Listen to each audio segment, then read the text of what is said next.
तो चलिए आज बात करते हैं टॉर्ट्स लॉ की।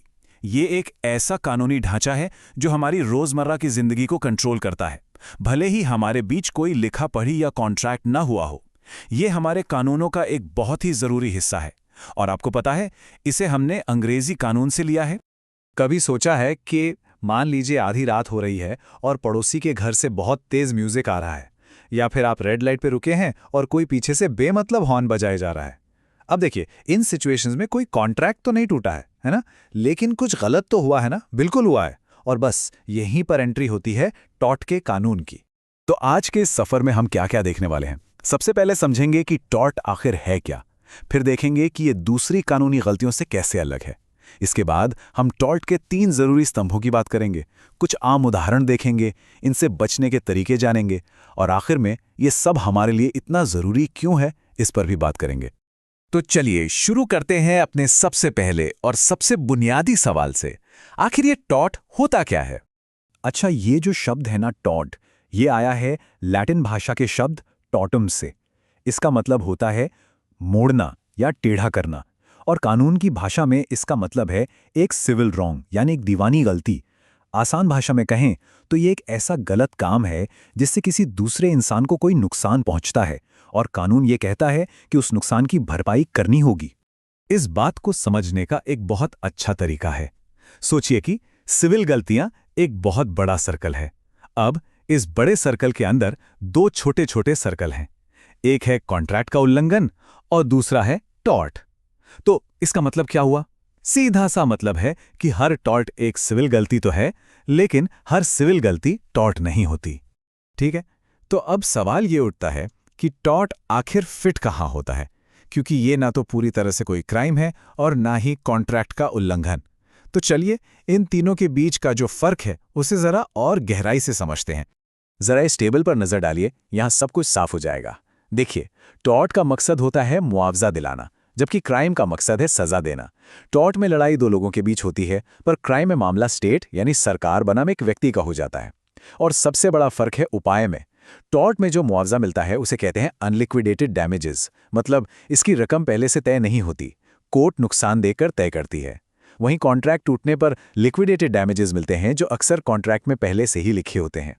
तो किसी भी गलत काम को टॉर्ट की कैटेगरी में डालने के लिए क्या चाहिए? इसके लिए 3 बहुत जरूरी शर्तें हैं, जिन्हें हम टॉर्ट के 3 स्तंभ भी कह सकते हैं। चलिए इन तीनों स्तंभों को एक एक करके देखते हैं। सबसे पहला है एक गलत काम का होना, मतलब कोई ऐसा काम या कोई चूक जो होनी ही नहीं चाहिए थी। दूसरा है उस गलत काम से किसी को कानूनी चोट पहुंचना, और यहां चोट का मतलब सिर्फ जिस्मानी चोट नहीं, बल्कि किसी के कानूनी अधिकार का उल्लंघन होना है।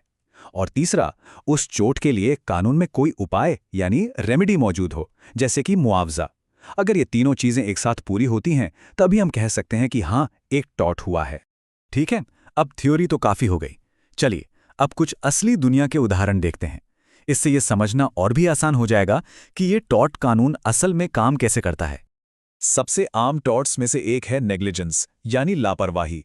इसका सीधा सा मतलब है कि जब कोई वो जरूरी देखभाल नहीं करता जो उस सिचुएशन में करनी चाहिए थी। जैसे एक नर्स की ड्यूटी है कि वो एक नए जन्मे बच्चे का पूरा ध्यान रखे।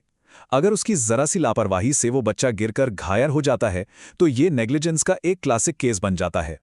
अगला बड़ा उदाहरण है डेफमेशन, यानी मानहानि, जिसमें किसी की इज्जत या प्रतिष्ठा को नुकसान पहुंचाया जाता है। इसके भी 2 हिस्से हैं।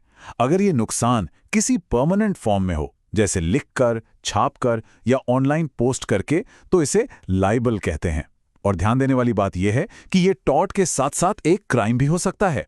वहीं अगर मानहानि सिर्फ बोलकर की गई हो, तो उसे स्लैंडर कहते हैं, और यह सिर्फ एक सिविल गलती यानी टॉर्ट ही माना जाता है। अच्छा, असॉल्ट और बैटरी, इन 2 शब्दों में भी लोग अक्सर कंफ्यूज हो जाते हैं, तो चलिए इसे भी साफ कर लेते हैं। असॉल्ट का मतलब है किसी को नुकसान पहुंचाने का सिर्फ डर दिखाना, जैसे किसी की तरफ मुक्का लहराना। जबकि बैटरी का मतलब है असल में फिजिकल कांटेक्ट करना, मतलब जब वो मुक्का सच में लग जाए। तो डर हुआ असॉल्ट और चोट हुई बैटरी। तो क्या इसका मतलब ये है कि अगर किसी पर टॉर्ट का आरोप लग गया तो बचने का कोई रास्ता ही नहीं है? नहीं, ऐसा बिल्कुल नहीं है। कानून में कुछ एस्केप हैच यानी बचाव के रास्ते भी दिए गए हैं, जिनसे जिम्मेदारी से बचा जा सकता है। ये रहे कुछ सबसे आम बचाव, जैसे कि सहमति, मतलब सामने वाले ने खुद उस खतरे के लिए रजामंदी दी थी, या फिर एक्ट ऑफ गॉड, मतलब कोई दैवीय घटना जैसे बाढ़ या भूकंप। ये बचाव हमें ये भी बताते हैं कि हर नुकसान के लिए कोई ना कोई कानूनी तौर पर जिम्मेदार हो, ये जरूरी नहीं है। इन सब में सबसे मजबूत बचावों में से एक है सहमति। इसके लिए एक लैटिन कहावत है, वोलेंटी नॉन फीट इंजूरिया। इसका सीधा सा मतलब है कि आप उस नुकसान की शिकायत नहीं कर सकते जिसके लिए आपने खुद अपनी मर्जी से सहमति दी थी। इसका सबसे अच्छा उदाहरण है बॉक्सिंग का मैच। रिंग में लगे चोट के लिए कोई बॉक्सर दूसरे पर केस नहीं कर सकता, क्योंकि वो खतरे को जानते हुए ही रिंग में उतरा था। तो इन सारी बातों का निचोड़ क्या है? आखिर ये टॉर्ट का कानून हमारे समाज के लिए इतना जरूरी क्यों है? इसका जवाब इस एक लैटिन कहावत में छिपा है, यूबी जूस इबे रेमेडियम, यानी जहां अधिकार है वहां उपचार भी है। असल में यही टॉर्ट कानून की आत्मा है। ये कानून इस बात को पक्का करता है कि हमारे रोजमर्रा की जिंदगी में होने वाले नुकसान के लिए इंसाफ का रास्ता हमेशा खुला रहे, फिर चाहे कोई कॉन्ट्रैक्ट हो या ना हो। और यहीं से एक बहुत ही दिलचस्प सवाल खड़ा होता है। आज की डिजिटल दुनिया में जहां सोशल मीडिया, फेक न्यूज़ और आर्टिफिशियल इंटेलिजेंस का बोलबाला है, वहां किस तरह के नए टॉर्ट्स जन्म ले रहे हैं? भविष्य के टॉर्ट्स कैसे दिखेंगे? ये एक ऐसा सवाल है जो हमें बताता है कि कानून की ये शाखा कभी पुरानी नहीं होती। ये हमेशा हमारे बदलते समाज के साथ साथ खुद को भी बदलती रहती है।